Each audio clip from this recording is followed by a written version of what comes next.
भतीजावा के आइल बड़ी मौसी घूमी घूमी लइकन में बिनेली कुटौसी। आए हाय होली में भतीजावा के आइल बड़ी मौसी घूमी घूमी लइकन में बिनेली कुटौसी।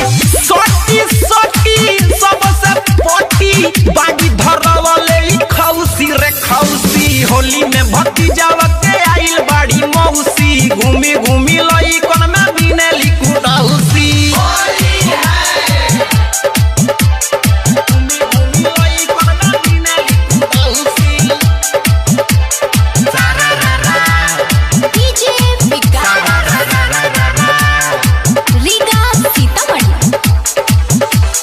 चाहे डॉक्टर होके चाहे काम पाउडर रंग छोड़ी रगड़े ले चिसिन पाउडर। आए हाय चाहे डॉक्टर होके चाहे काम पाउडर रंग छोड़ी रगड़े ले चिसिन पाउडर। पारा पारी पिचकारी सबके देले बड़ी झौसी रे झौसी। होली में भतीजावा के आइल बाड़ी मौसी घूमी घूमी लइकन में बिनेली कुटौसी।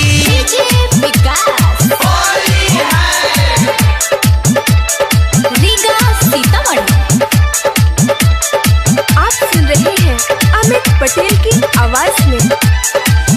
अरे पुआ पूरी तरुआ खाता बाड़ी खाना होली में अमितावा के सुनो तारी गाना। ए हो पुआ पूरी तरुआ खाता बाड़ी खाना होली में मुकेशवा के सुनो तारी गाना। फेमस सफी रोजावा से खोजली दिया रही सौसी रे सौसी। होली में भक्ति